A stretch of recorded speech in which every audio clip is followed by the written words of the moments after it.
Bueno, feliz tarde para todos. Estamos nuevamente acá en nuestro tercer encuentro formativo.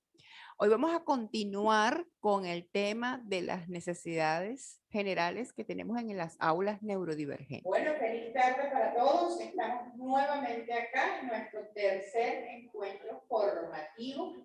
Hoy vamos a...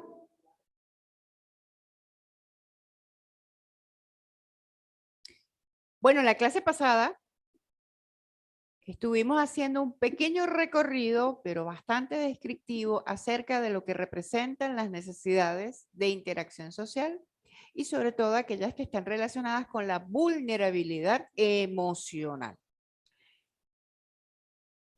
Las otras áreas que requieren esa atención especial dentro de una aula neurodivergente.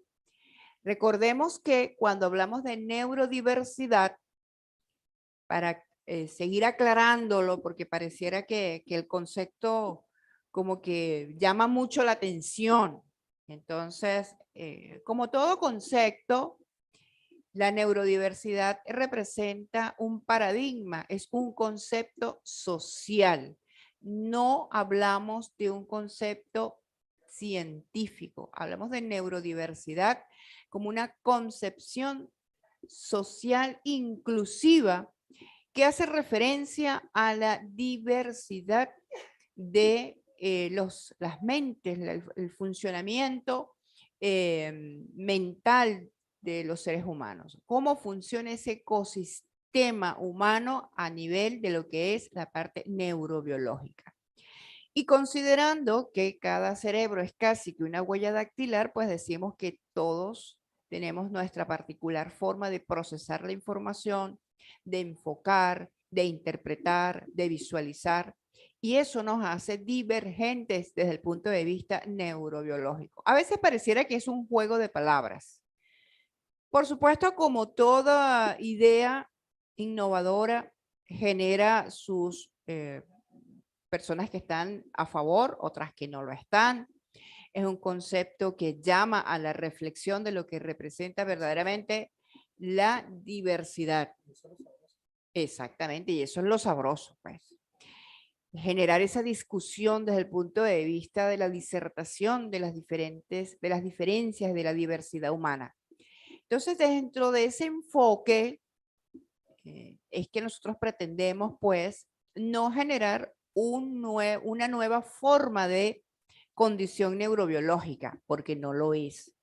Aquellas personas que en un momento determinado hacen referencia a la neurodiversidad como una condición neurológica per se, están en un error.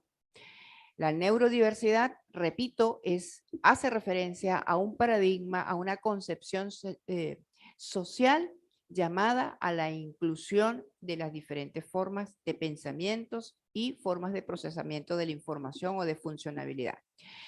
Y dentro de esa neurodiversidad hablamos entonces al tema que nos compete como universidad y como una organización, en el caso de la Fundación Mochila de Sueños del Joven Simón, una organización cuya misión es básicamente educativa y social, pues nos enfocamos en los valores de inclusión y tolerancia. Son valores fundamentales que requerimos desarrollar, fomentar, nutrir dentro de las poblaciones y de manera ideal desde las más pequeñas, pues desde los primeros años de formación.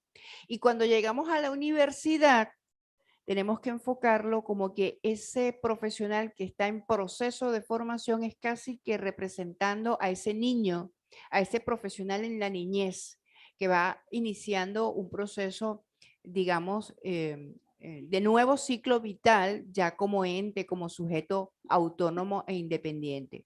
La universidad representa entonces la educación inicial de ese futuro profesional, de ese futuro ser humano autónomo y productivo en el ecosistema de la sociedad. En base a eso, tenemos que considerar que las necesidades dentro de las cuales tenemos que hacer énfasis, como lo dijimos la clase pasada, tenemos que trabajar sobre la interacción social. Estos alumnos que se constituyen como alumnos neurodivergentes, es decir, aquellos que están dentro de una condición neurobiológica, si lo hablamos desde el punto de vista del modelo médico hegemónico, dentro de una condición neurobiológica diagnosticada como trastorno del espectro autista o trastorno por déficit de atención e hiperactividad o cualquiera de las DIS, que son la disgrafia, discalculia, dislexia. Cualquiera de estas condiciones que son, vamos a llamarlo desde el punto de vista médico, alteraciones que pueden ser de la comunicación, que pueden ser del comportamiento, que pueden ser del aprendizaje, son alteraciones neurobiológicas. Así lo enfoca desde el punto de vista médico-científico el DSM-5 y el CIE-11, y así la comunidad científica seria lo establece. Por eso es que siempre me gusta dejar muy claro no confundir el término neurodiversidad con un concepto médico, porque no lo es. Bueno, hoy vamos a estudiar o vamos a trabajar sobre unas necesidades muy importantes, que son las necesidades de adaptarnos o de entender el estilo de aprendizaje de los alumnos neurodivergentes, de todos en general, ¿no? Por eso es que nos gusta sumarnos hacia la metodología del diseño universal, porque la metodología del diseño universal no solamente trabaja sobre alumnos con una condición específica, sino que hace referencia a la inclusión de los alumnos neurotípicos, es decir, aquellos que no están dentro de una condición como el TEA o el TDAH. Entonces, en líneas generales, un aula de clase común y corriente, ordinaria, tiene necesidades que debemos atender porque tenemos una diversidad de alumnos. Nadie aprende de la misma forma que aprende otro. Todos tenemos una particularidad. Bien sea porque algunos somos más auditivos, otros somos más visuales, otros somos kinestésicos y así sucesivamente. Si enfocamos estas necesidades de adaptación a los estilos de aprendizaje, tenemos entonces que considerar si dentro de esa aula de clase presencial o virtual tenemos alumnos que, siendo neurotípicos, tengan un estilo de aprendizaje X, es decir, sea auditivo, sensorial, kinestésico, visual, etc. O dentro de esta misma aula, en el ecosistema educativo, tenemos entonces a los alumnos neurodivergentes o que tienen alguna condición neurobiológica específica diagnosticada y que también, dada esa condición, van a requerir que se adapten algunas metodologías para lograr el mejor desempeño escolar, para lograr el mayor entendimiento, mayor comprensión, más que entendimiento, comprensión de los contenidos, pero sobre todo, y la prosecución de los contenidos, pero por sobre todo la comprensión de las relaciones sociales que se producen en el entorno educativo, porque la comprensión de las relaciones sociales son las que van a determinar que efectivamente el contenido académico tenga sentido en la vida de esta persona. Si no es así, entonces simplemente estamos construyendo alumnos robóticos, en donde simplemente, digamos, le damos forma a ese Lego de conocimientos, unimos piezas de conocimiento, pero no trabajamos la apreciación y la comprensión, perdón, las partes blandas, esas habilidades blandas referidas al conocimiento. Por eso es tan importante el que los chicos desde muy niños puedan trabajar las habilidades blandas conjuntamente con las habilidades duras, porque de esta manera se complementan. De lo contrario, o van a ser personas extremadamente sensibles y vulnerables, que tampoco es bueno, o van a ser personas extremadamente rígidas, estructuradas o mecánicas en su forma de ser, porque simplemente están enfocadas en la adquisición del conocimiento, del concepto, pero no de la vivencia. Entonces, en un aula neurodivergente tenemos una profunda dificultad de planificación y solución de problemas. Sabemos que a nivel de TEA y TDAH, incluso de las DIS, de las diferentes DIS, hay una afectación directa con lo que tiene que ver con las funciones ejecutivas. Entonces, las funciones ejecutivas deben ser trabajadas con esmero y pasión dentro del aula de clase.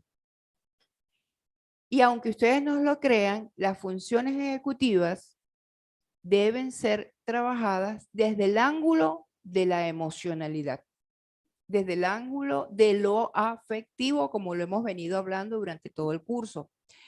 Otra de las características que hace referencia al estilo de aprendizaje es que existe una profunda dificultad de comprensión de los conceptos abstractos. ¿Se acuerdan que hablamos en la primera, segunda clase? Hablamos también acerca de la dificultad para interpretar, decodificar definiciones y conceptos que puedan ser muy abstractos, que puedan en un momento determinado referirse a análisis que puedan ser subjetivos, que puedan ser con doble sentido, incluso hablamos de la ironía, que son el sarcasmo, el doble sentido, que son elementos que constituyen un desafío muy particular para tanto los jóvenes como los adultos neurodivergentes. Luego nos ocupamos de que los alumnos neurodivergentes se centran en los detalles poco significativos, es decir, la visión es global. Todos apreciamos tenemos una visión, una percepción global. Las personas neurodivergentes se van al detalle y en ese detalle se pueden perder de lo global. Entonces se convierte en un gran monstruo de información cuando estamos entonces descargando toda la información posible, toda nuestra atención sobre un detalle. Entonces, una clase densa, muy larga, con muchísimos contenidos, una cartelera, un servidor con muchísimos contenidos, cuando realmente ese alumno neurodivergente se va a enfocar en una gavetita de ese navegador. Se va a enfocar en un espacio que llamó su atención, al que va a hacer literalmente clic. ¿Ok? Se lo ponemos, por ejemplo, si ustedes le dicen a un chico dentro de la condición, tienes que ir al cuarto de tu papá, debajo del televisor hay un mueble, en la segunda gaveta del lado izquierdo están las medias blancas, él se quedó en el televisor. ¿Me explico? Tenemos que decirle, ok, ve al cuarto, abre la puerta, en lo que está abriendo la puerta, ves al frente del televisor, viste el televisor, debajo del televisor está un mueble. Ok, ese mueble tiene 5 gavetas. Bueno, la segunda gaveta del lado izquierdo, ¿estás ahí frente al televisor? Sí. La segunda gaveta, abre la gaveta, ¿estás viendo las medias blancas? Eso es lo que quiero. Si lo vemos desde el punto de vista matemático o desde el punto de vista analítico, tenemos que fraccionar la información, porque tan sencillo como que en cualquiera del proceso, se caen en una de los elementos a despejar y allí se quedan con una gran frustración. Bien, entonces, las personas dentro, precisamente por esto de las funciones ejecutivas, hay una tendencia a parecer o a estar distraídos. O sea, el tema de la atención puede representar un factor importante para que estemos nosotros como guías pendientes. Si estamos en una clase en línea, debemos estar pendientes de que las cámaras estén encendidas para entender, para ver lo que está pasando con ese alumno.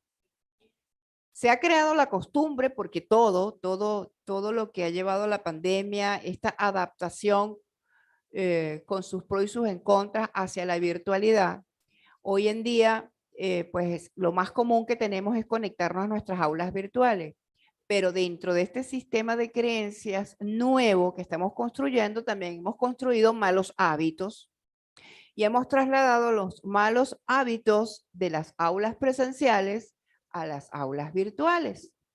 Dentro de las normas de convivencia que hablábamos en el día 0, en la clase 1, se establecía esa atención de los alumnos. Sabemos que por un tema de conectividad, muchas veces le pedimos a los alumnos o los alumnos nos piden apagar las cámaras. Pues debemos tratar de evitar eso. ¿Por qué? Porque nosotros como guías del proceso formativo tenemos que ver lo que está pasando con ese alumno.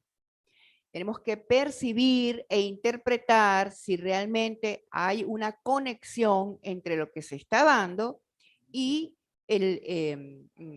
la actitud de ese alumno hacia ese concepto que está adquiriendo. La reciprocidad de la información, la interacción de la información y el parafraseo. Es decir, generar esa reafirmación de la información que está recibiendo para verificar. Es una verificación de que efectivamente la información está llegando y se está captando. Y de no ser así, es decir, que el alumno no lo esté captando, pues hay que buscar alguna manera, si estamos en un entorno virtual, alguna manera de conectarnos con esa información y captar la atención de estos alumnos. Por otra parte, perder la atención de un grupo puede significar perder la atención de todo el grupo. O sea, muchas veces la distracción de un alumno se convierte en el gran distractor del resto de los alumnos. Aquellos que tienen atención plena pierden la atención por la distracción de los otros. Entonces hay que mantener, captar permanentemente esa atención del alumno.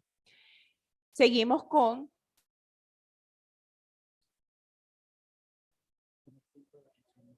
los tiempos de atención cortos. Sabemos, lo hemos visto a lo largo del curso, que los alumnos, por lo general, esta generación es una generación de tiempos cortos, es decir, todo es rápido, salvo que sean aquellas actividades que, digamos, les place, les entretiene, los conecta. Pero de resto, todo aquello que no esté dentro de su sistema de gustos, de atracciones, pues simplemente tratan de hacerlo rápido. El proceso de atención es un proceso de atención que hoy en día en las aulas se está determinando que no dura más de 8 minutos. Muchísimo es que el alumno se mantenga de forma lineal, atento a la información, 8 minutos. A partir del minuto 8, incluso algunos hablan de 7 minutos. A partir del minuto 8 ya empieza a decaer la atención y empiezan a generarse todos los distractores. Si además de este elemento presente en los alumnos neurodivergentes, como en el caso del TEA, si tenemos una comorbilidad de alumnos de TEA con TDAH, pues la situación se agrava. Porque ¿cuáles son las características nucleares del TDAH? Aquellas que están relacionadas con alteraciones neurobiológicas definidas por la atención, la concentración e inclusive la impulsividad. Entonces, el no permanecer en un espacio mucho tiempo atendiendo una información sin levantarse, sin abrir un cuaderno, sin mover un bolígrafo, sin hacer, aparentemente está escuchando al profesor, pero está moviendo, está rodando, está organizando el escritorio porque hay una inquietud. Entonces son esos alumnos que ustedes ven en clase moviendo las piernas o con el lápiz o organizando el escritorio, buscando algo en el bulto o en la gaveta. Esa inquietud permanente. No solamente físicamente, sino esa inquietud en donde sostener un pensamiento de forma lineal por más de 5 o 7 minutos es difícil. Pasan a diferentes realidades y diferentes escenarios que están directamente relacionados con su sistema de gustos y atracciones. Si la clase está muy fastidiosa, evidentemente ellos van a querer irse a jugar o comienzan a conectarse mentalmente con el juego que dejaron pendiente. Entonces, el profesor está, bueno, fajado en programación y él está pensando en la jugada que dejó pendiente antes de empezar la clase. Entonces, su misma actitud, su mismo comportamiento hacia la clase se convierte en un repetidor. Es decir, los demás alumnos van a comenzar a copiar esa conducta de distracción o distractora, ¿no? Bueno, tomando en cuenta estos estilos de aprendizaje, nosotros vamos a tomar como referencia algunas estrategias claves generales que podemos llevar a la práctica de una manera, digamos, utilizando lo que les dije el día 1, sentido común. Esta es como una receta. Estos son elementos que constituyen una receta base. Usted le va a agregar otros elementos según la filosofía de su salón, la idiosincrasia de su salón, el estilo de aprendizaje de cada uno. Recuerden que cada salón de clase es una vida, un ecosistema particular con sus propias normas, sus propias leyes, su propia filosofía. Entonces, cuando hablamos de estilos de aprendizaje de un aula neurodivergente, tenemos que hacer referencia a que usted tiene permanentemente que repreguntar. ¿Entendiste? Explícamelo tú. No es, sí, sí, profe, yo entendí. No, explícamelo. Con tus palabras, explícamelo y dame un ejemplo. Permanentemente yo voy creando la costumbre de que yo como docente soy preguntona. Entonces mis alumnos se ven en la obligación de prepararse y de estar atentos porque saben que en cualquier momento a cualquiera de los chicos del aula, sea virtual o presencial, se les va a hacer una pregunta. No para generar una evaluación, sino para verificar que efectivamente están entendiendo. Concretar en términos simples y con ejemplos los conceptos nuevos o los abstractos. Si me estoy refiriendo a una actividad en particular, que es un nuevo concepto que estoy iniciando, pues yo tengo que irme al ejemplo, colocar ejemplos de la vida cotidiana, ejemplos de la misma vida de cada uno de ellos, de sus referencias de estudio, de las actividades de la universidad o del colegio. Siempre trabajar los ejemplos, llevarlo a la vida práctica. Luego tenemos los organizadores gráficos, apoyos visuales, resúmenes, esquemas, mapas. Ser claros y precisos con las instrucciones. Si yo realizo una tarea, yo tengo que generar un mapa del mapa. En el caso de los alumnos neurodivergentes hay que hacerle como el mapa del tesoro. Colocar X en el mapa e ir verificando que van llegando a ese punto. Ustedes se imaginan que la tarea representa un mapa con diferentes puntos estratégicos. La verificación en cada una de esas estaciones es fundamental para que se cumpla el objetivo. Muchas veces a nosotros, dentro del programa de habilidades sociales o dentro de los programas buenas tardes, de los programas que llevamos nosotros en la fundación y que estamos compartiendo con la universidad, a los mismos chicos les generamos responsabilidades organizativas, de protocolo, de organización, de planificación, porque es un programa escuela. Ellos a través de sus prácticas tienen que ir empoderándose de la información y aprendiendo desde la vivencia cómo organizar, por ejemplo, el simple hecho de una asistencia. Bueno, a fulanito le corresponde elaborar la lista de asistencia. Un elemento tan fácil, hoy en día tenemos casos de universitarios y preuniversitarios que no saben manejar Excel. Una generación supuestamente tecnológica. Y todavía tenemos chicos que entran a la universidad y no saben manejar Excel. Por supuesto, no digo ni de Access, ni de bases de datos, nada de eso. A duras penas conocen las funciones específicas de Word y bueno, por supuesto, PowerPoint antes de que apareciera Canva. De resto, hasta ahí llegan.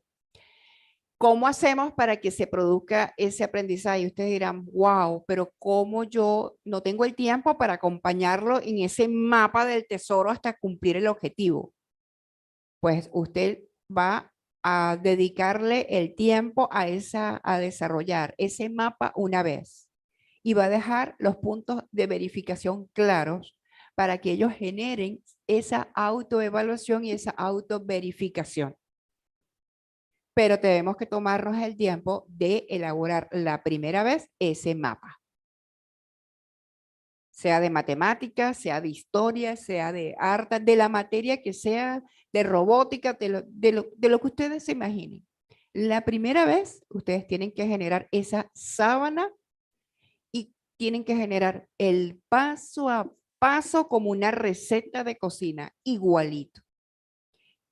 Pero tienen que incluirle la verificación o lo que nosotros llamamos en la fundación las estaciones de verificación. Esto lo vamos a aprender, lo vamos a poner en práctica y luego ellos mismos se ocupan de hacer sus autoverificaciones.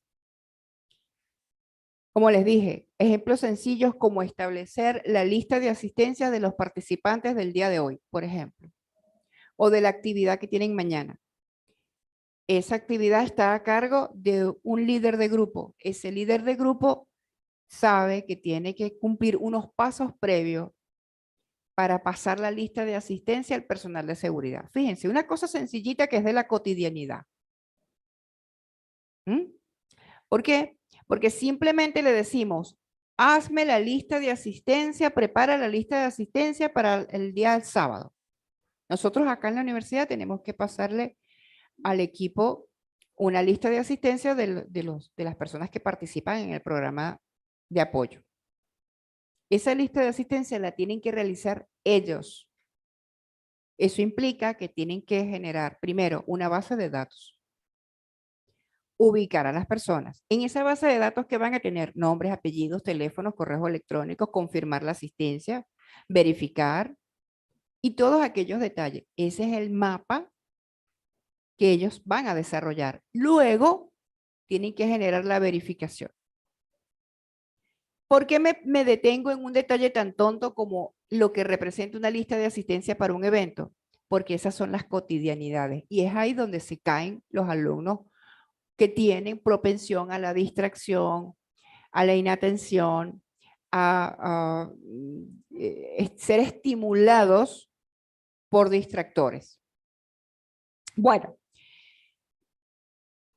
los calendarios de aula son fundamentales. Hoy en día, pues todo lo manejamos a través de los dispositivos móviles. Pues bueno, tenemos los tags, que son los generadores de tareas, las alarmas son fundamentales. Pero aparte de todo lo que representa el apoyo tecnológico de las agendas, los relojes, las alarmas, los calendarios, las aplicaciones, todas las apps que nos pueden ayudar a mantener el ritmo para que se cumpla la consecución de objetivos, esto tiene que ser visual. Y si estamos hablando de alumnos con discapacidad visual, pues evidentemente eso tenemos que llevarlo al... ¿Cuál es el idioma? ¿Cuál es el idioma de la discapacidad visual? Entonces, esos horarios hay que llevarlos al lenguaje braille. Si la discapacidad es auditiva, tenemos que prever grabar un video con lenguaje de señas. Eso es lo que les digo. Hablar de un aula inclusiva va más allá porque hay que hablar de integración. Hablar de un aula inclusiva puede convertirse en un hecho hasta demagógico y se puede convertir hasta en una circunstancia, como les dijera yo, teórica, macroteórica. Hay que hablar de integración. Para hablar de aulas verdaderamente inclusivas, un aula verdaderamente inclusiva es un aula que sea integradora. Y por eso el sistema de diseño universal es fundamental. ¿Por qué? Porque una condición específica ya sea de discapacidad, de condición neurobiológica, inclusive, perdón, en alumnos que están en alguna situación de índole emocional, duelos, pérdidas. Un duelo puede generar un impacto emocional que genere el decrecimiento del desempeño académico, ¿sí o no? El duelo, no solo el duelo del punto de vista de la pérdida de esa persona, sino que alguien que tiene que irse a otro país y no quiere irse. Entonces, el retomar la vida con un nuevo sentir, con una nueva visión que no es la propia.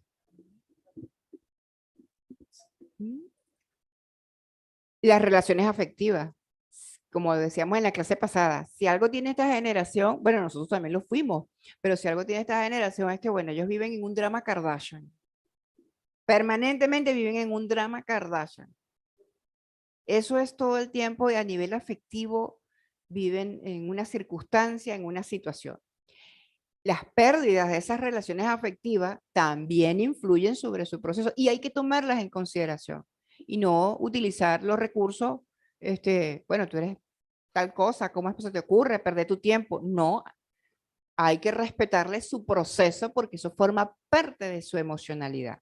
Y si estamos hablando de alumnos neurodivergentes, la emocionalidad la subimos de decibel, la subimos un poquito más, porque es una característica específica, muy concreta de parte en todo lo que tiene que ver con las personas neurodivergentes, el tema de la emocionalidad, el tema histriónico, dramático, el que todo tiene, como digo yo, lo digo en mis escritos, todo tiene un resaltado, ¿no? No es nada es simple, todo es resaltado y en mayúscula.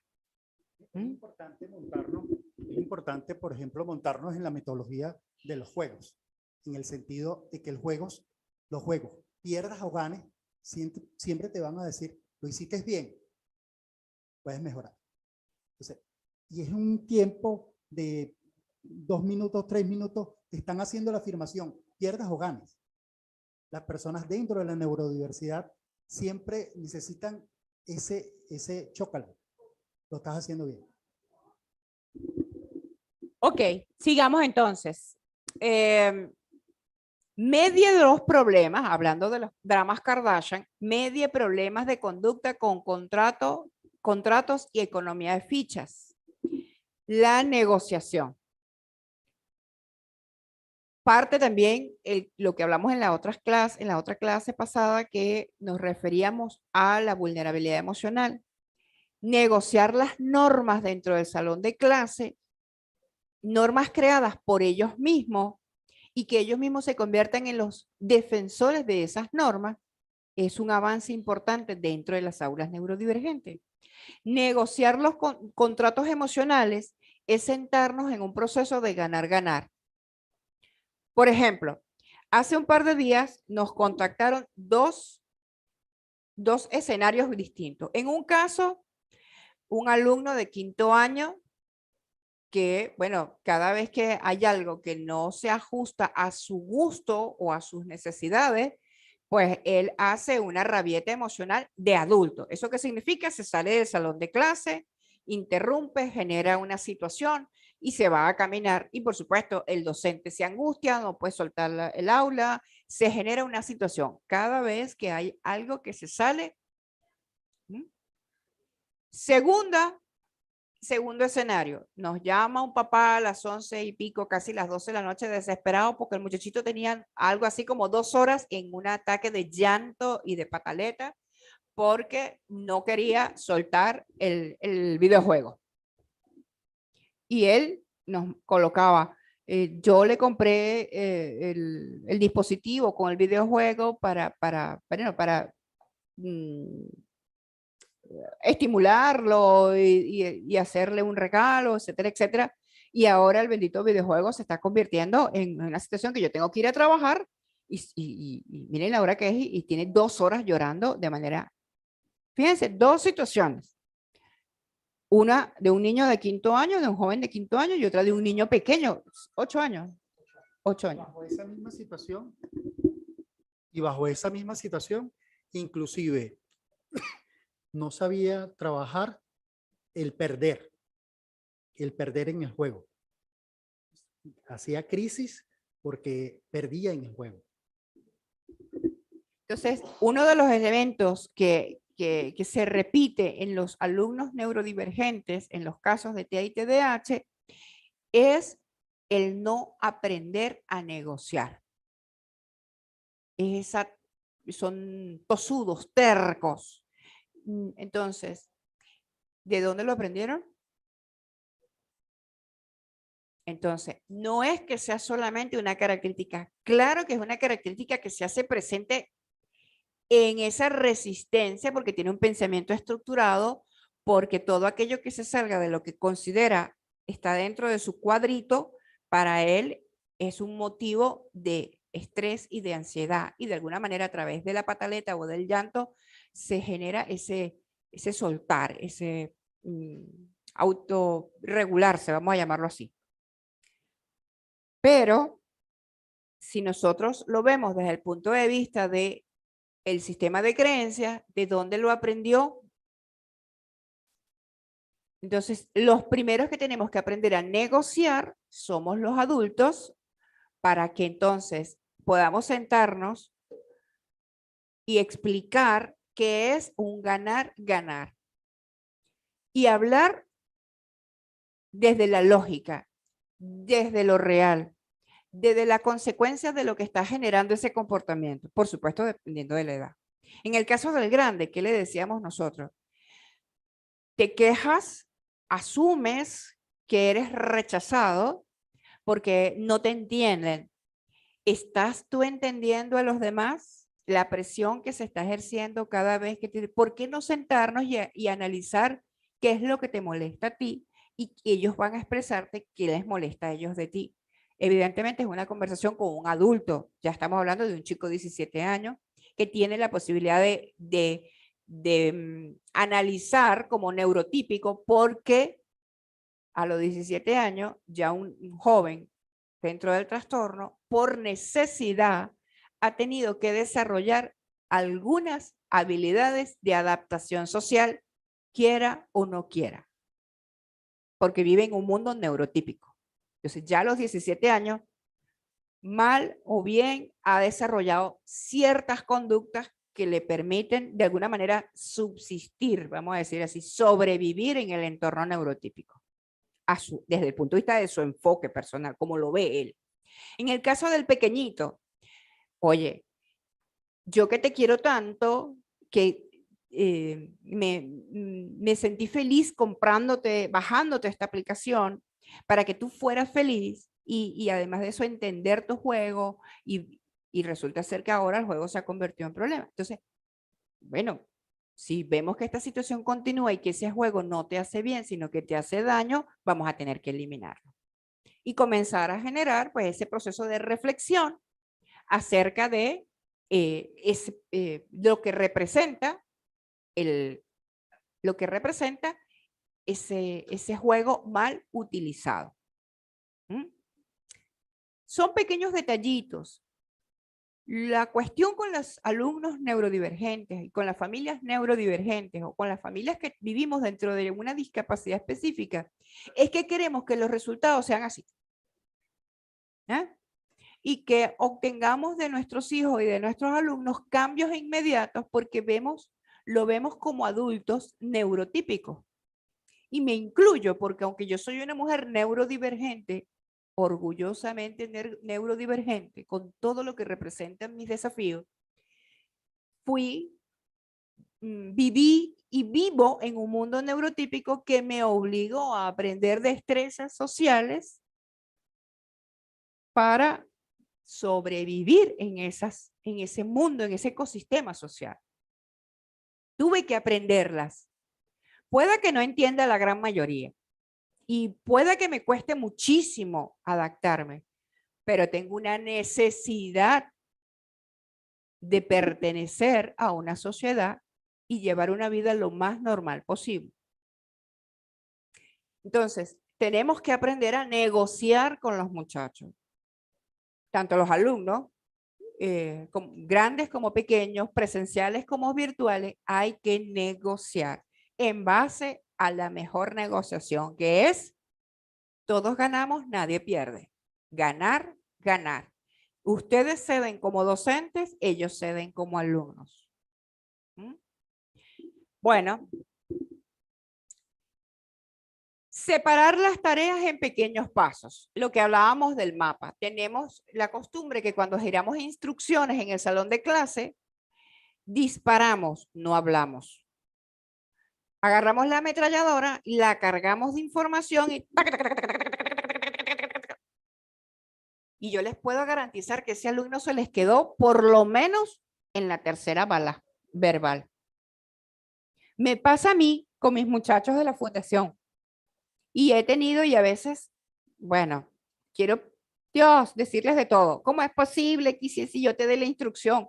Y tengo que respirar profundo. Me pasa todos los días y más bien él tiene que, me hace así como diciendo, piensa que estás viviendo en carne propia lo que los demás sentimos contigo.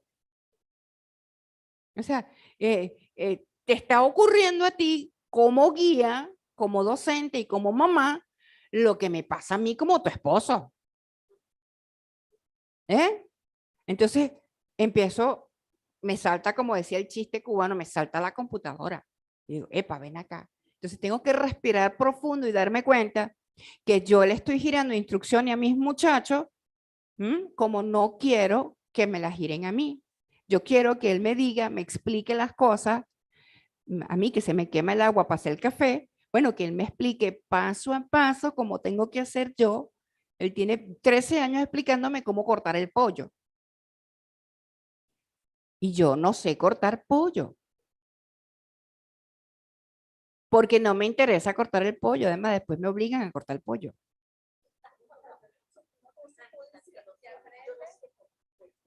Ni tenemos intención de aprender. Entonces, ¿qué ocurre? Él al principio me explicaba cómo cortar el pollo, me ponía videos de YouTube y todo lo demás por paso a paso, paso a paso, paso a paso, pero yo, por supuesto, me fingía total demencia.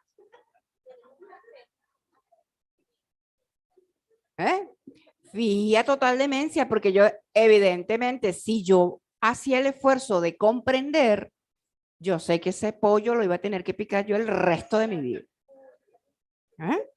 Bueno, este ejemplo cotidiano es lo que yo quiero que ustedes vean en los chicos. Si ustedes como docentes le disparan una tarea, bueno, miren, lo vivo con mis alumnos internacionales, con los alumnos del diplomado internacional. Lo mismo, ellos tienen que presentar al final del diplomado un proyecto final de diplomatura y es en base a un modelo de investigación que es creado por nuestra fundación Mochila del Señor Joven Simón, que se llama INEDTA. Ese modelo de presentación del proyecto final tiene dos partes, una fase A y una fase B.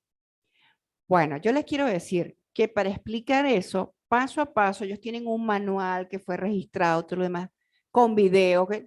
El paso a paso hay que explicarlo por lo menos 3 meses antes, es decir, desde el día 0 que arranca el diplomado.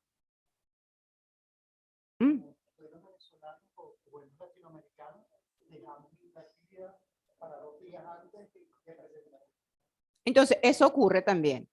Si nosotros dejamos la actividad de nuestros alumnos neurodivergentes y los neurotípicos también, porque eso yo creo que es muy nuestro, tengan por seguro que van a llegar al día último o penúltimo sin haber realizado la primera actividad. Entonces hay que trabajar por estaciones de trabajo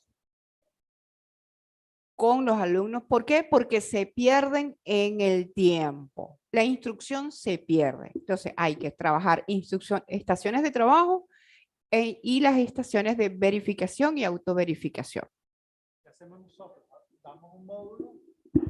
Estamos ahora experimentando, damos un módulo y hacemos 4 o 5 preguntas sobre ese módulo en vivos.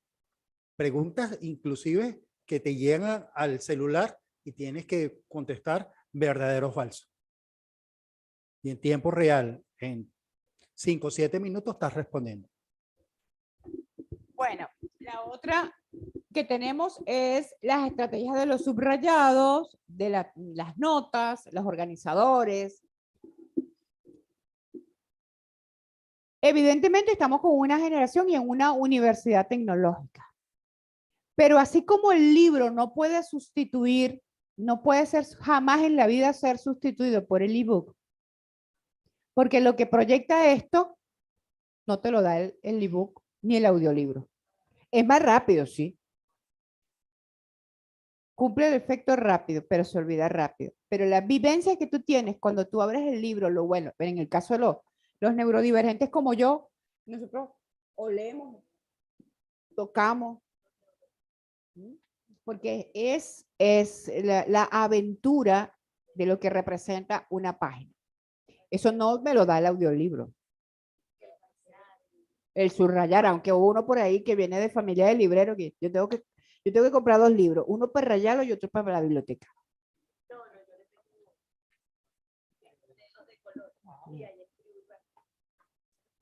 Bueno, entonces. ¿Sabes que eso fue un error, no? Ese proyecto de los pocitos fue un error. Un gerente de la 3M le mandaron a inventar algo.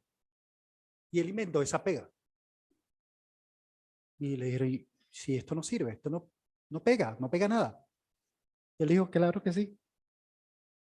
Y cogió una hojita, la pegó y le dijo, mira, sirve para resaltar. Y se ha convertido en un gran éxito ahí en cualquier cantidad de colores y de tamaños y de forma. Impresionante. Bueno, así como el libro encuadernado no podrá ser sustituido por un audiolibro, del mismo modo los planners, los tasks, las listas, todas las aplicaciones tecnológicas, las agendas tecnológicas, todo lo que representa la tecnología, que sí es muy bueno, las alarmas, los calendarios, los planificadores, todo eso es muy bueno, maravilloso. Pero eso no puede sustituir al papel. Eso no puede sustituir a la pizarra. En donde el muchacho vaya desde pequeñito hasta los grandes. Ustedes van a mi casa y ven a la salida, si usted se va de mi casa, en la puerta aparece, recuerda, no dejar la basura, guardar a la perrita, dejarle el televisor prendido, taca, taca, taca, taca, taca, taca, taca, taca, taca. Cierra los cuartos para que la perrita no se meta en los cuartos. Y así sucesivamente. Tiene 25 años. Entonces, esos recordatorios, todo eso, con dibujitos, con colores, eso ayuda a, bueno, no solamente es un tema de gimnasia cerebral, sino que también ayuda a mantener la atención y a recordar esa información, a refrescarla. Entonces, los planificadores, las notas, las organizaciones, tienen que ser visuales. En el aula de clase tiene que haber un planificador, un to-do, y hacer un check de ese to-do con fechas de vencimiento. Y no esperar a que se produzca la fecha de vencimiento y esperarlo en el paredón para darle ¡pum! Tiro de gracia. No cumpliste con la tarea. No, dale la oportunidad de ir siguiendo el paso a paso y cumpliendo las etapas con sus estaciones de revisión. Y así él va a llegar a la meta y no va a haber frustración, sino aprendizaje. Así sea que durante el proceso se haya equivocado varias veces, no importa, para eso es la verificación. Tiene que equivocarse. ¿Esto es un tema solamente de neurotípico? No, todos tenemos que pasar por esa etapa. Bueno, sí, promover los valores de convivencia con el grupo de clase a través de tutorías y evitar largas explicaciones.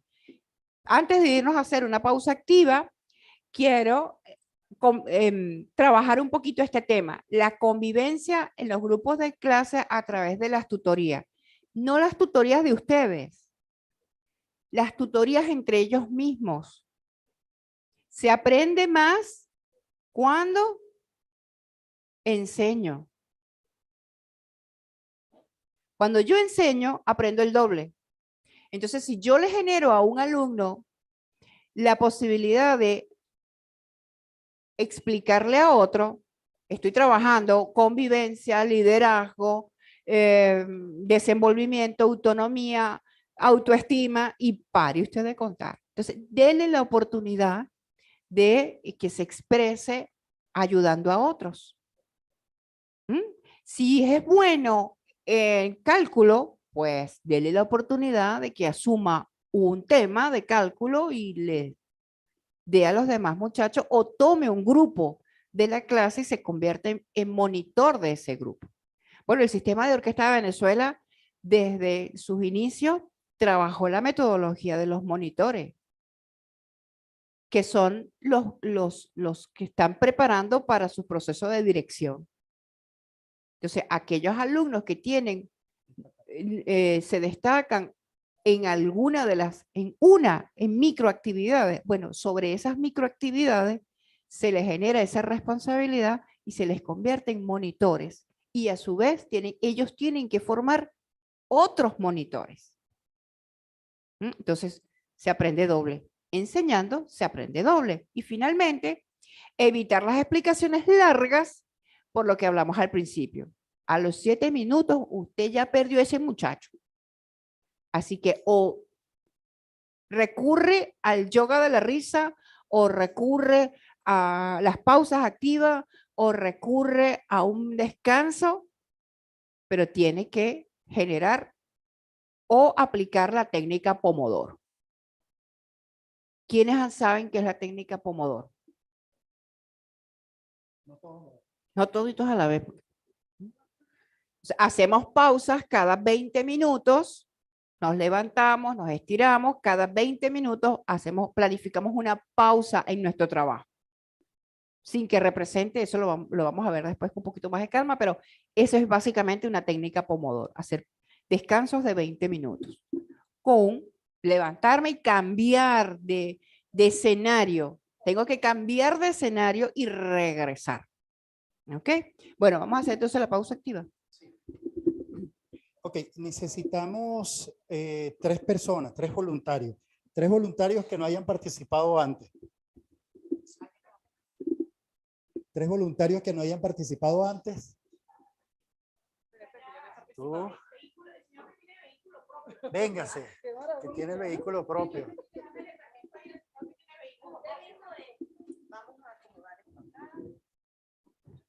Eso es trampa, porque no podemos participar. Eso es trampa. Ok. ¿Cuál es tu nombre, amigo? Mucho gusto, mi nombre es Leomar Mata. Soy vocero de las comunas por discapacidad. La profe. Buenas tardes, María Dolores Espinosa. Ok, fíjense algo. Vamos a abusar de la profesora María Dolores.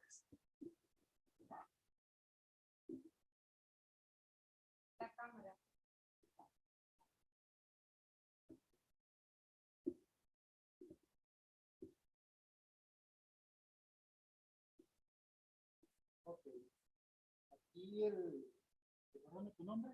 Leomar Mata. Leomar, vamos a decirle a... Leomar Mata. Vamos a decirle a la profesora qué es lo que ella va a conseguirse ahora. Tú lo vas a describir.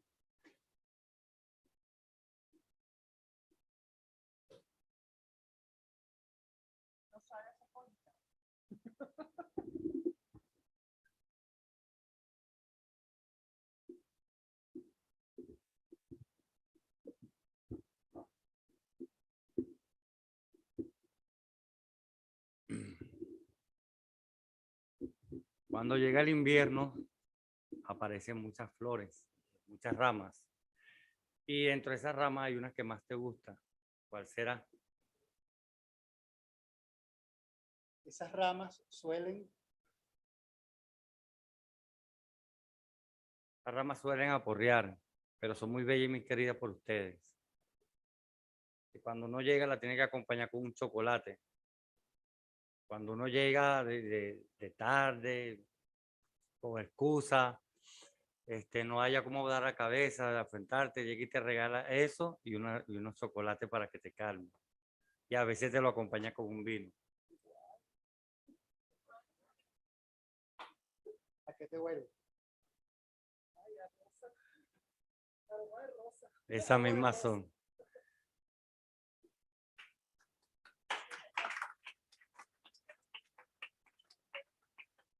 El estímulo fue total porque fue, mira, olor, táctil, No tengo foto. auditivo. Por el accidente.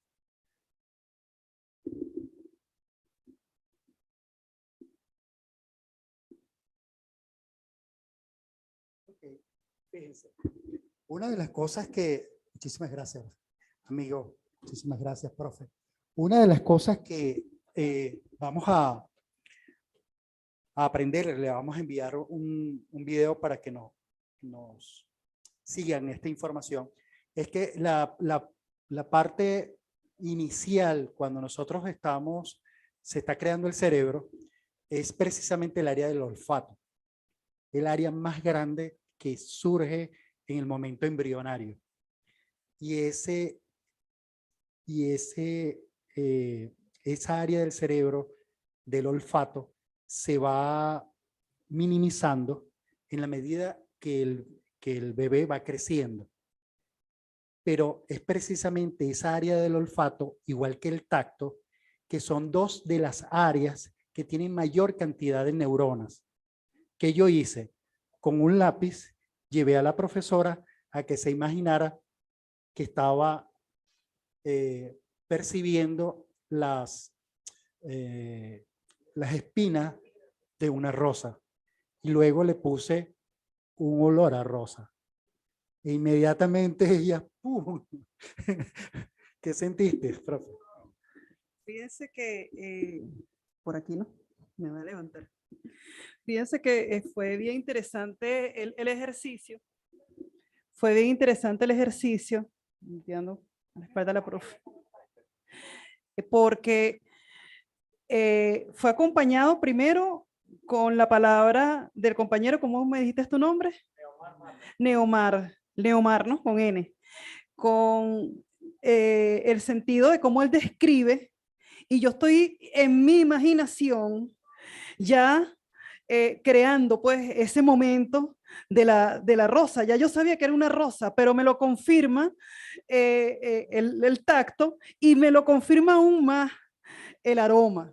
Y yo dije, indudablemente es una rosa, indudablemente. Bueno, pero la experiencia fue extraordinaria. Primero porque, bueno, yo soy muy imaginativa. Y entonces él me estaba hablando y yo me estaba imaginando ya un lugar hermoso después que pasó el invierno, y entonces estoy viendo los árboles florecer en mi imaginación, y entonces, y veo la rosa como él me la dibujó. Y los chocolates, bueno, ni hablar, me los degusté. Pero realmente fue fascinante. Excelente, un aplauso acá para la profe. Vamos a dar cuenta que con cosas muy sencillas, yo me paré y como vieron, saqué 4 cosas en el maletín y pude hacer algo muy sencillo. Ustedes lo pueden hacer igual en el salón de clase, sea presencial o virtual. Fíjense, hay una de las cosas que es la salud ocupacional, y cuando hablamos de salud ocupacional, pensamos en las empresas o en el teletrabajo, pero no pensamos en la salud ocupacional desde el punto de vista del alumno. Si bien es cierto, nuestras sesiones en línea son de media hora, 40 minutos, esas sesiones resultan ser estresantes por cuanto, bueno, en los casos que tenemos la cámara encendida, porque no solamente estamos tratando de prestar atención, sino que además de eso estamos en ese proceso de comprender y ver lo que está pasando a mi alrededor. Recuerden que el proceso de aprendizaje no solamente es aprender el concepto nuevo que me están enseñando en el salón de clase, sino que además de eso, y sobre todo pasa en los niños y en los jóvenes, en la universidad, estamos en el proceso de quién me está observando, quién me está aprobando y quién no me está aprobando. Entonces, una de las cosas que tenemos que investigar son las pausas activas, tanto para las aulas virtuales como para las aulas presenciales. Y entonces, si estoy en una aula activa, yo tengo que trabajar lo que es los músculos faciales, tengo que trabajar los músculos de todo lo que es la parte ocular, buscar esos ejercicios que tienen que ver con la tensión de estos músculos en la cara que están relacionados con, entonces, hacer pequeños masajes. Eso lo puedo hacer yo en línea con mis alumnos. 5 minuticos, con 5 minuticos es suficiente y nos permite, de paso, hacer algo de humor. Hacer algo de humor. En el caso, por ejemplo, de cuál es lo que más sufre para en el teletrabajo. Túnel carpiano. Bueno, vamos a hacer ejercicio, entonces nos levantamos, acomodamos la cámara, o si estamos de manera presencial y empezamos. Vamos a ver. Entonces, colocamos las manos, estiramos bien los bracitos, colocamos y hacemos estiramiento. Hay una maravillosa fisiatra, amiga de la casa, que me ha enseñado el valor de los estiramientos. ¿Okay?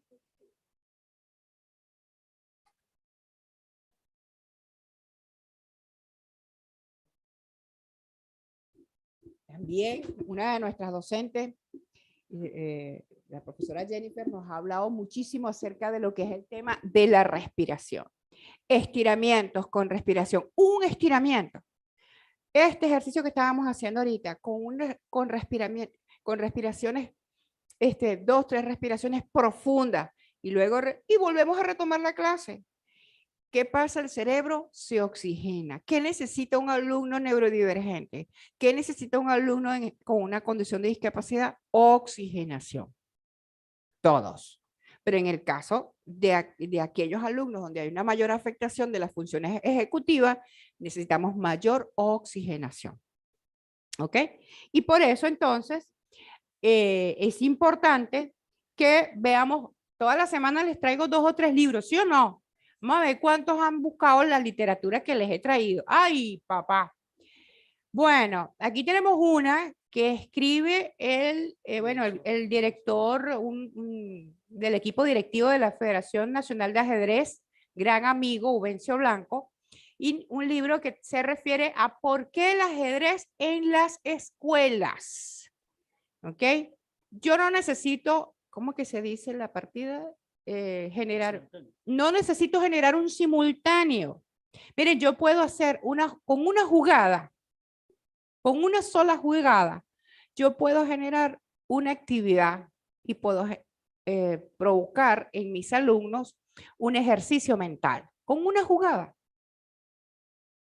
¿Okay? Yo no soy jugadora de ajedrez, él sí, pero respeto profundamente el ajedrez porque sé de los beneficios que el ajedrez genera en todos, en todos. Entonces, quiero decirles, alguien les manda decir, escuchen esto, que se los manda a decir alguien muy especial. Y para nosotros en la Fundación Mochila de Sueños, él es fundamental. Los juegos y las recreaciones son tan necesarios a los niños como el alimento. Su estado físico y moral así lo requiere. Como útiles y honestos son conocidos la pelota y el ajedrez. ¿Quién dijo eso? Nuestro amado Simón. Vivía por aquí. Simón Bolívar, proyecto educativo de 1825. ¿Estamos inventando el agua tibia? ¿Y quién se lo dijo a Simón? El gran maestro, el otro Simón. ¿Ah? Ajá. Entonces, wow.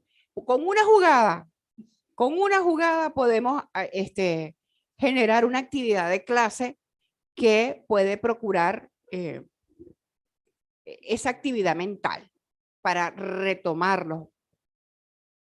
Cuando necesitamos, vamos al recreo o vamos a un break y retomamos, bueno, trabajemos el ajedrez. Otra literatura, Luis Miguel Díaz, manejo de conflictos desde la sabiduría del cine y las canciones. Más Chaplin y menos Platón. El humor, que recomendado. Luis Miguel Díaz. Recomendado, de verdad que sí. Fíjense lo que escribe él acá. Ayer todos mis problemas parecían lejanos, ahora parece como si estuvieran aquí para siempre. John Lennon, Yesterday. Así que el humor y la negociación.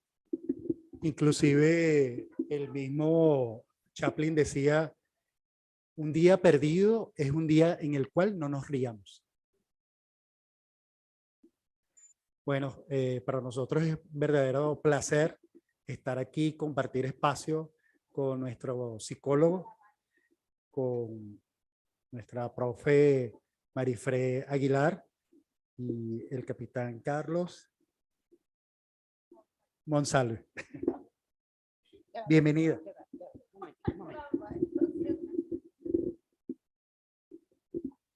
Ella es una hija de la casa, rebelde, pero es una hija amada. Yo la respeto y la amo mucho.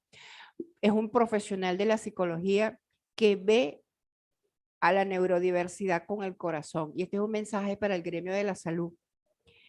Las personas neurodivergentes y las personas que estamos en capacidad no necesitamos sentirnos como microbios de laboratorio. Necesitamos sentirnos amados, comprendidos, asistidos por un igual, no por un superior. Y esta niña es una extraordinaria psicóloga que además de eso, pues tiene un don especial para tratar desde lo afectivo y con ese lenguaje afectivo a las personas. Así que quería decírselo, aunque a veces me provoca dar unas nalgaditas. Buenas tardes. Bueno, mi nombre es Marifre Aguilar. Realmente para mí es una sorpresa porque yo venía a una reunión, pero ellos siempre me viven sorprendiendo, ¿verdad? Y entonces por eso es que estoy así como, ya va, ¿qué hago yo aquí? O sea, yo vengo a una reunión, pero bueno, gracias por el recibimiento. Realmente gracias por esas palabras. Ellos son mis padres adoptivos. Lo que pasa es que como psicóloga, y como ella lo describe, psicóloga desde la vocación, desde el amor, somos muy poquitos, entonces todo el mundo me busca y yo estoy aquí, allá y más allá, y entonces bueno, casi que me voy a rayar y un poquito de queso para allá, otro como el queso, ¿saben? Para que rinda rayado, bueno, así voy a hacer yo un día de esto, me voy a rayar. No, pero bueno, siempre a la orden y es así, profe, es así, porque siento que es la única manera que podemos poner ese granito de arena y que de verdad llegue, que de verdad funcione. Porque de nada vale ser psicóloga, de haber estudiado en una universidad, pero si yo no pongo en práctica no solamente la estrategia psicológica como tal, sino ir más allá y es ver al ser humano como tal, es guardarle el respeto, es poner esa empatía con esa persona que tanto lo necesita. O sea, creo que no estamos haciendo nada. Yo a veces soy partidaria en mis terapias que es la técnica más ese pedacito, ese toque de amor que yo le puedo dar a ese paciente. Yo creo que muchas veces ni siquiera aplicar la técnica, muchas veces es el escuchar simplemente y ponerle una mano acá y decir, tranquilo que en eso vamos a trabajar.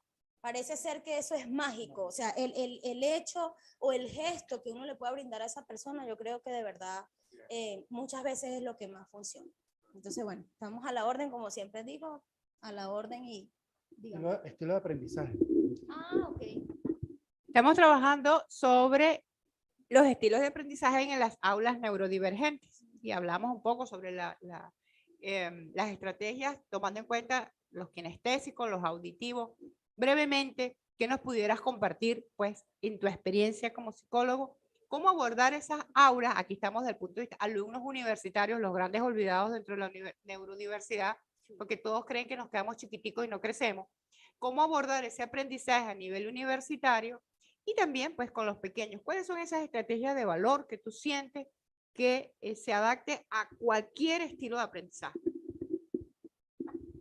Bueno, vuelvo otra vez yo a hablar desde el amor. Fíjense, yo no sé, yo digo, mi mamá y mi papá se aman mucho, ¿oyeron? Por eso es que yo soy así, porque eso es lo que me han transmitido.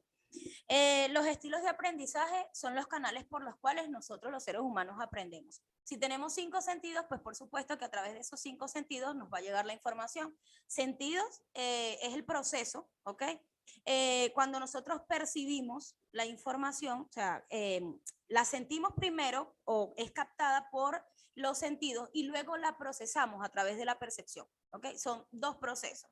Sin embargo, no es que uno trabaje aislado del otro, y eso hay que tenerlo muy en cuenta. No es que si yo soy visual, soy 100% visual y no tengo otro canal de aprendizaje. No, normalmente utilizamos 2. No quiere decir que los otros 3 queden anulados, pero sí hay esa proporción con 2 o más sentidos. Entonces, el que es visual probablemente también sea auditivo. ¿Okay? Es decir, que la predominancia de mi aprendizaje va a estar determinada por estímulos visuales y estímulos auditivos. ¿Okay? Les voy a poner un ejemplo. Yo todo lo blanco y negro lo rechazo. Es decir, al momento de estudiar, mis apuntes tienen que llevar color. Es decir, soy visual, o sea, me gusta mucho lo visual. Y como técnica utilizo colores, obviamente porque es lo que a mí me gusta, pero el aprendizaje es más significativo. Es decir, que se va a quedar allí en esa memoria a largo plazo. ¿Ok? Por eso va a ser un aprendizaje significativo. Hay personas que con el gesto corporal nosotros podemos determinar cuando una persona es visual, cuando es auditiva, cuando es kinestésica a través de los gestos corporales. Entonces, estrategias para identificar rápidamente este tipo de personas. Si usted observa que la persona cuando habla se queda mirando fijamente o mira en lo que llaman el tercer ojo, ¿ok? Que no, ni siquiera parpadea, es una persona que es muy visual, no es netamente, es muy visual, ¿ok? La persona que es auditiva, ¿sí? O sea, el visual, aparte de observar fijamente, va a hacer muchos gestos. Fíjense que desde que yo hablé, desde que tomé el micrófono, estoy gestualizando mucho. ¿Por qué? Porque a través de los gestos mi mensaje llega más, o yo creo que el mensaje llega más. Entonces se fija mucho más rápido. Claro, si la otra persona me está observando, ¿ok? Voy a fijar más el aprendizaje. Por eso es que el visual tiene la necesidad de que ese aprendizaje llegue a través de estímulos visuales. Láminas, como están acá, por ejemplo, los gestos del cuerpo, la manera como yo observo. El que es auditivo se va a colocar de esta forma. ¿Sí? O sea, inclina todo lo que tiene que ver con el oído para poder canalizar y fijar esa información. Si ustedes salen de aquí, ustedes van a observar en la calle, cuando ustedes hablen con alguien, observen cómo esa persona habla. Y eso es conducta, eso es netamente conductual. ¿Cómo habla la persona? Si utiliza gestos o si es una persona que se queda estática allí sin gestualizar, pero que cuando te da la oportunidad de conversar o de hablar o de decir algo, entonces se coloca así como de ladito, como de medio lado. Es por eso, porque su predominio es más auditivo. Y el que es kinestésico va a grabar o a fijar ese aprendizaje a través del tacto. Cuando una persona está hablando con usted y le hace el gesto, ¿por qué tal cosa? Y le toca el brazo o le toca el hombro, es para que la persona entienda, o sea, la persona entiende que el mensaje está llegando, ¿ok? A mí me pasó, yo tengo una anécdota una vez, fui a hacer una diligencia en un ministerio y estábamos así, yo estoy sentada y un señor me saca a conversa y yo estoy hablando con él y él me tocaba. Y yo empecé así como a incomodarme porque yo digo, pero si yo no lo conozco, ¿por qué me toca? Y me tocaba el brazo y yo estuve a punto de decirle, señor, por favor, no me toque. Pero me acordé y yo, ya va, Marifred, ¿dónde está la psicología? Espérate, el señor debe ser kinestésico, por eso te está tocando tanto. Y era que él daba una información, por ejemplo, en planta baja venden estampillas. Ay, mira, en planta baja venden estampillas. O sea, era una información que él necesitaba que yo grabara Por lo tanto, iba el mensaje acompañado del gesto. Y yo decía, Dios mío, yo amo la psicología. Porque de lo contrario le hubiese dicho, Señor, por favor, me falta de respeto, me estás tocando mucho. Pero eso es así. Entonces, estrategias, ¿cuáles son? Hay que observar, no podemos suponer. Si nosotros suponemos, dejamos como un abismo allí. Lo que yo no observo, yo no lo puedo inventar. ¿Ok? Entonces, eso pasa en todos los niveles. Somos seres humanos y ya les expliqué los canales de aprendizaje. Desde el que está más chiquitito hasta el que está ya en estos niveles universitarios, tiene su preferencia. Por eso les digo, yo utilizo color. Si yo veo mis libros en blanco y negro, no los leo. Yo los leo y empiezo a rayar, a rayar, a rayar. Ese es mi canal. Hay personas que usted puede estar dando la clase. El docente puede estar dando la clase, ¿sí? Y la persona dice, o el docente dice, copien esto que es puntual. Y la persona no copia. O sea, la persona espera, él está esperando que el docente hable. Ajá, pero ¿por qué tú no copias? No, profe, porque yo lo grabo así. Y hay personas que tú puedes estar conversando, ¿verdad? Y tú crees que la otra persona no te está escuchando y resulta ser, no, mira, es que tú no me estás prestando atención. Sí, tú me dijiste esto y esto. Porque su canal es auditivo. Aunque estén haciendo otras cosas, auditivamente están muy atentos. ¿Okay? Entonces es bien importante conocer estos canales, porque es lo que nos va a llevar a fijar ese aprendizaje a largo plazo. Ahí me tocaron la tecla, Dios mío santo. Cierra los ojos para ver si es verdad que eres auditivo. Que eres Soy visual. Ay, Dios.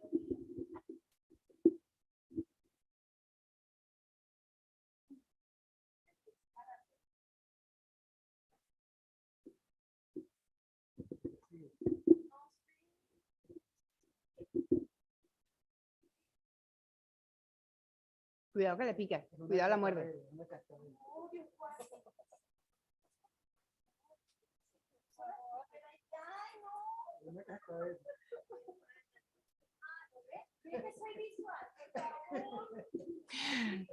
Bueno, entonces, vamos para ir cerrando la clase de hoy. Recuerden que ya la semana que viene vamos a ir concretando con lo que es metodología DUA y vamos a trabajar un poquito, vamos a tener una invitada, una comunicadora social que nos va a hablar sobre el lenguaje inclusivo, ¿no?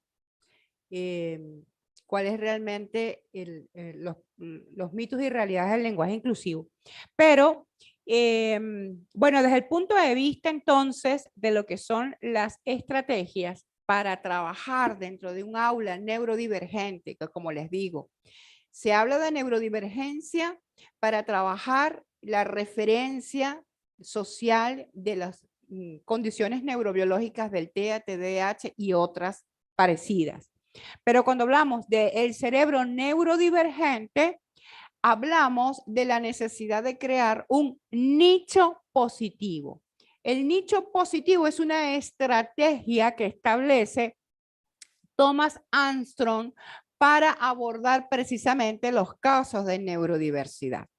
Y esta consta de 7 estrategias, que es el conocimiento de las fortalezas de ese alumno y las suyas propias, por supuesto. Los modelos positivos a imitar, no solamente aquellos que tengan relevancia por la autoridad, es decir, que sean conocidos, sino entre iguales, entre ellos mismos. Por eso es que hay que generar monitores en la comunidad, en los salones de clase. Hay que generar esos monitores, esos líderes. Tecnologías de apoyo y diseño universal para el aprendizaje, metodología DUA. Conviértanse en fanáticos de la metodología DUA, porque la metodología DUA, si la vemos solamente desde el punto de vista docente, nos ofrece un catálogo maravilloso de posibilidades para generar alumnos y profesores 100% felices y efectivos. Ahí les dejo ese detallito. Pero desde el punto de vista de la comunidad, aplicar el diseño universal a todos los actos de nuestra vida es la expresión pura de la inclusión y de la tolerancia. Generar espacios, servicios, productos a los que todos puedan acceder sin que sean etiquetados o que sean elaborados para cumplir una función específica hacia una determinada población, sino que una misma población se pueda servir de un servicio, de un producto, de una idea, de un proyecto social. Mejorar los recursos humanos, es decir, tenemos que trabajarnos como individuos, tanto a nivel de competencias personales como a nivel de competencias profesionales, tanto como docentes como alumnos. Las estrategias de aprendizaje basadas en las fortalezas, las aspiraciones profesionales afirmativas y las modificaciones ambientales. Esto lo vamos a dejar hasta aquí porque ya lo que sigue es básicamente profundizar sobre, o bueno, comenzar a introducirnos en el mundo del DUA. El tema de la motivación es fundamental, mantener la motivación en el aula de clase. Independientemente que tengamos como seres humanos nuestras dificultades, nuestros problemas, muchos de los docentes llegamos con dificultades económicas a clase, llegamos con dificultades personales, que si me estoy divorciando, que si me... tantas cosas porque somos seres humanos. Pero a pesar de eso, tenemos que llegar a un aula de clase a cumplir una misión de vida. A usted nadie le dijo que fuera docente. Si usted escogió ser docente porque le gusta. Y también tiene que saber que si le gusta ser docente, sabe que no es precisamente la carrera más rápida para llegar a ser millonario. Así que es un tema de apostolado, de pasión y de amor. ¿Ok? Muchas veces tenemos situaciones personales y tenemos que entender que somos el referente, la guía, la luz de un grupo de niños y de jóvenes que esperan de nosotros esa referencia para vivir. Entonces, muchas veces, pues el tema de la automotivación es fundamental y dentro de lo que es la metodología DUA se trabaja eso, esas técnicas de automotivación que también Marifre nos va a comentar, porque de alguna manera necesitamos levantarnos para poder continuar. Y por otra parte es importante trabajar lo que es la planificación, las metodologías ágiles, trabajar el pensamiento en diseño es fundamental para las aulas neurodivergentes y en general neurotípicas, porque el pensamiento en diseño me permite generar una estructura, una disciplina, me permite el trabajo colaborativo, creativo, la ideación conjunta, la colaboración. Entonces son técnicas que muchas de ellas son traídas de los ámbitos gerenciales, de los estudios gerenciales, y son adaptadas a los procesos educativos porque han demostrado que si son buenas para producir a nivel de los modelos de negocio, tienen que ser buenas para producir los modelos sociales, ¿sí o no?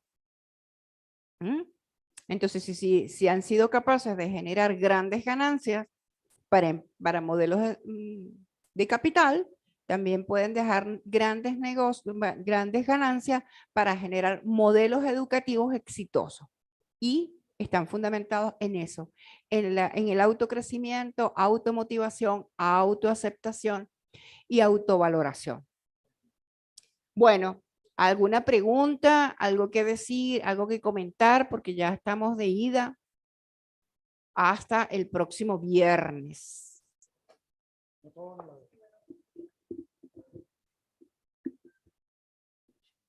Aprovechen a Marifre. Ay, perdón. A mí me parece muy importante el tema que se está tratando hoy y sobremanera nosotros que estamos trabajando con nuestros estudiantes a distancia, en el sentido que el tema que tocó la profesora, ¿cómo me dijiste que es tu nombre? Marerwin, el tema que tocó Marerwin en relación a dentro de los grupos humanos que nosotros tenemos, destacar el tema de aquellos estudiantes que tienen otras capacidades, que son líderes, hay que resaltarlo. Fíjense, yo he tenido experiencias muy positivas con mis estudiantes a distancia, en el trabajo a distancia, porque uno se da cuenta en el mismo día que uno comienza a generar el intercambio por el chat, uno se da cuenta cómo actúan, cómo se identifican y la forma como se identifican. Entonces ahí tenemos líderes y eso me ha servido a mí para yo tenerlos también y utilizar la estrategia del monitor, que en mi caso yo los llamo voceros o voceras y les coloco tareas. Yo le coloco tareas y le digo, mira, vamos a hacer un trabajo de equipo donde, bueno, está esta planificación, pero tú, como tú eres estudiante y los estudiantes entre ellos, y usted lo dijo bien clarito, entre ellos, el sistema de comunicación fluye con mayor rapidez que conmigo como, digamos, la facilitadora de la unidad curricular. Y ha resultado de manera positiva. Tanto es así que los mismos estudiantes a la final lo dicen, mira, qué maravilloso tener un vocero y una vocera dentro del mismo colectivo estudiantil o dentro del mismo grupo humano con el cual estamos trabajando y los alcances son exitosos porque hay un seguimiento y entonces el estudiante que ejerce de vocero hay esa permanente comunicación y me preguntan, profe, ¿qué vamos a hacer la semana que viene? Y resulta que ya estamos formando nosotros nuestros futuros facilitadores dentro de la misma universidad y ya se están formando. Quiero resaltar este aspecto dentro de todo lo que es el trabajo con los participantes con neurodivergencia y nosotros que somos neurotípicos, pero yo pienso que nosotros tenemos un poquito de todo porque tenemos que aprender. Y tenemos que aprender porque es la única forma de poder llegar a donde tenemos que llegar. ¿A dónde tenemos que llegar? Bueno, a que ese aprendizaje que nosotros queremos dejar y esa huella, esa impronta que queremos dejar, quede impregnada en nuestros grupos humanos. Y hacerlo a distancia no es tan fácil. Muchísimas gracias por todo lo que nos transmitieron hoy. Gracias a ti. Quisiera resaltar, la profe tuvo una oportunidad de trabajar con un muchacho dentro de la neurodiversidad y el muchacho le decía, profe, yo tengo autismo. Y ella le decía, tú para aguantarme el trote a mí, tú no tienes autismo, tú tienes muchas capacidades. Entonces, las personas con autismo pueden estar al lado de nosotros y no saber.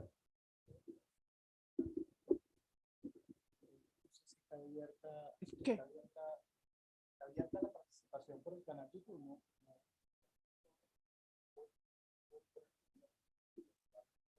Ya. Bueno.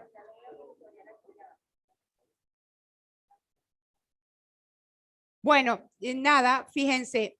Última sugerencia, o penúltima, diría mi abuelita, de lectura para nosotros, o mejor dicho, para los jóvenes, pero que debe partir de nosotros leerlo para podérselo ofrecer a nuestros jóvenes, vendérselo como una idea buena, ¿no? La vaca para los jóvenes. Este es un libro, acuérdense que Camilo Cruz y Richard Cruz, que hoy es su hijo, ellos tienen pues una saga de libros, La culpa de la vaca, etcétera, etcétera, ¿no? Bueno, aquí hay uno muy bueno, yo se los recomiendo, que se llama La vaca para jóvenes, una generación libre de excusas y limitaciones.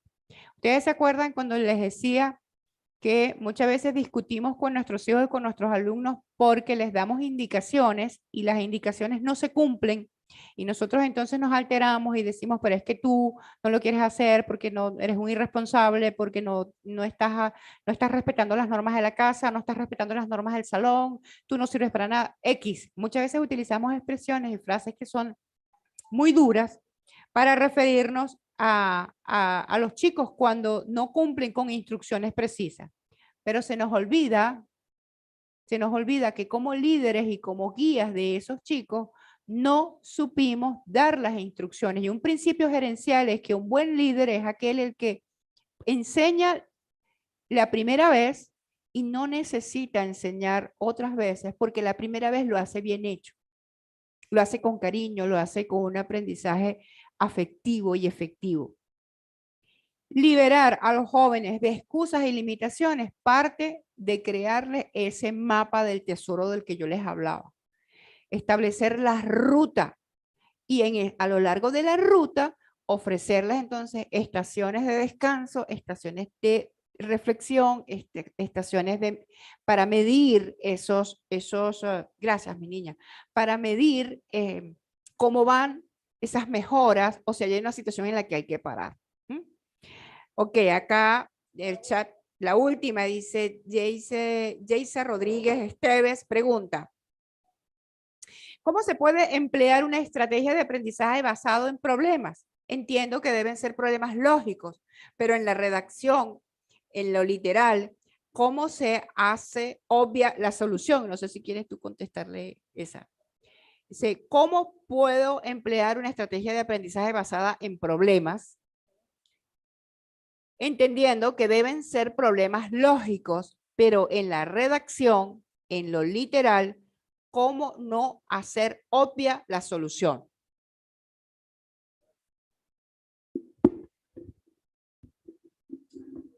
Fíjense que, o sea, ella me está leyendo, ¿se dieron cuenta? Ella me lo está leyendo y yo tengo como que reafirmarlo a través de la visión. Si yo no lo veo, o sea, estoy así como, ¿qué me dijo? Ajá, bueno. Ok, una estrategia basada en problemas. Ok, fíjense algo. Yeisa me está preguntando acá, basado en problemas. Problemas lógicos, dice ella, problemas lógicos, porque ahí hay una pregunta muy ambigua. ¿Qué tipo de problemas queremos solucionar? ¿Problemas matemáticos, físicos, químicos, lógicos? ¿Qué tipo de problemas? Pero bueno, ella dice, entiendo que deben ser problemas lógicos, pero en la redacción, en lo literal, ¿cómo no hacer obvia la solución? Yo no sé si yo estoy enredada con la pregunta, porque estoy intentando separarla o sea, para poderle dar la respuesta idónea y no que vaya a quedar con alguna duda. Sin embargo, lo que yo estoy interpretando, Yeisa, es que desde el punto de vista de los chicos con esta condición, que son literales, ojo, no todos, Yeisa, por eso es importante hablar del autismo como un espectro, porque no todos presentan las mismas características conductuales, a pesar de estar dentro de la neurodiversidad. Pero para mí, o sea, lo que yo le estoy dando significado a esta pregunta es, independientemente del problema, hay que dividirlo, ¿sí? O sea, yo coloco un problema numérico, vamos a ponerlo así, un problema numérico y debo la explicación dividirla en varias partes. La profe estaba hablando de dar instrucciones. Cuando hay chicos con TDAH y usted le da una instrucción muy larga y aparte que la instrucción es ambigua, se va a quedar en el camino y no va a cumplir o no va a hacer lo que usted le está pidiendo. Por supuesto. Entonces, ¿cuál es la idea? Dividir, ¿verdad? O fraccionar esa instrucción. Y sobre todo, importantísimo, María, ¿qué tienes que hacer? ¿Me expliqué? Y María le va a decir a usted si tengo que hacer A, B y C. Si yo supongo que María me entendió y no le pregunto lo que tiene que hacer o qué cree ella que debe hacer, automáticamente ahí el alumno se frustra porque puede que él haya entendido otra cosa, ¿ok? Y no termina de hacer la tarea. Es más, muchas veces ni siquiera la empieza porque no comprendió, ¿ok? Entonces, exacto. Si Yeisa, ajá, aquí ella volvió a escribir, una estrategia basada en el análisis de una situación problemática, que no sea muy obvia la solución. Dice una profesora nuestra, una profesora de acá de la UNEPI. Ok. Yo pienso que en el caso de Yeisa, en el caso de esta, yo lo haría así. Todos los aprendizajes, acuérdense que la lógica de las personas neurodivergentes, es decir, las personas que estamos dentro del TEA y del TDAH, es una lógica brutalmente simple. Entre más compleja usted coloque la situación, nosotros nos vamos a perder en la selva de lo abstracto. Las soluciones de nosotros son simples, lógicas precisas, concretas. El planteamiento del problema de ir de lo simple e ir alcanzando complejidad a medida que se va resolviendo e ir abriendo como ventanas y puertas. ¿Ustedes se acuerdan del juego aquel del Mega Match? Que íbamos como con una llave, bueno, íbamos no, porque yo nunca fui. Pero bueno, todo desde la tele, ajá, y todos desde la televisión también íbamos ahí. Entonces, igual, o sea, yo lo llevo leyendo, trato de meterme en la pregunta y voy abriendo una puerta a la vez, ¿no? Y voy resolviendo la complejidad de pasos simples, ¿no? Si yo le coloco un problema complejo y abstracto, lo que nos dice la profe Marifre, olvídense, ahí se va a quedar. ¿Qué me pasaba a mí como alumna de primaria, de bachillerato, en la universidad cuando tenía que ver clínica jurídica? O sea, en lo que me presentaban, empezaban por toda la narrativa de los hechos ocurridos en el caso, luego empezaban a aderezarlo con los antecedentes de la persona, luego algunos rasgos criminales y así iban generando todo un escenario. Olvídense, yo me había quedado en el momento del muerto. Yo me quedé allí que llegó la policía y había un muerto, ahí me quedé. Y por supuesto congelada en clínica jurídica. Y si le decían que era de Cuyo, tú pensabas que era el apellido. Sí, entonces, les quiero decir de una manera jocosa, es que yo en la universidad, estudiando Derecho, estudiando clínicas jurídicas, analizando casos jurídicos, se me hacía muy complejo. Pero cuando el caso se me planteaba desde lo pequeñito y lo íbamos, digamos, analizando y descomponiendo por pasos, se me era mucho más fácil. Eso como adulto neurodivergente. En el caso de los jóvenes, de los más pequeños y de los jóvenes, definitivamente el paso a paso. Si ustedes aprenden esa técnica con sus alumnos, verán que los procesos tardan un poquito en el arranque, porque ustedes dirán, wow, pero ¿cuándo voy a terminar? Tarda un poquito en el arranque, pero en la medida en que minimizamos la frustración y ofrecemos soluciones a paso, sencillas, va fluyendo la respuesta. Porque el cerebro se da el permiso, lo puede decir Marifre, el cerebro se da el permiso de ver otras opciones. Si yo tengo todos los problemas juntos, acuérdense que el cerebro TEA trabaja el detalle. Si yo tengo varias situaciones simultáneas, yo me voy a perder. Esa es la teoría de la coherencia central, como nos está diciendo precisamente nuestra psicóloga, ¿ok? Entonces, no sé, mi niña linda, si pudimos responder. Excelente. Le mandamos saludos. Bueno, a Yeisa, un beso grande, mil bendiciones. Raquel Peña, otra docente de nuestra fundación. Bendita, docente y alumna, fue alumna y ahora docente. Bueno, un beso grande. Dice, el docente debe promover la pedagogía de la pregunta, hermoso, que el chico o chica llegue a la respuesta mediante preguntas que él o ella misma se planteen.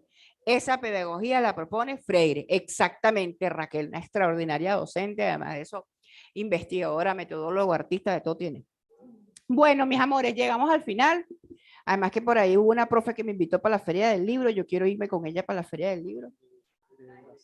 Le mandamos también saludos a Irma, Débora, que también es alumna, Jetsi, Irma Torrealba, Jetsi Castillo. Bueno, a todos y por supuesto a los que están aquí presentes, gracias por acompañarnos a este nuevo encuentro. Nos vemos el próximo viernes para comenzar entonces con metodologías DUA. No sé si, ok, y bueno, nada, ¿qué les pareció la clase de hoy? La clase pasada ganó el chocolate, el sabor a chocolate. ¿Esta clase qué sabor tiene? A ver.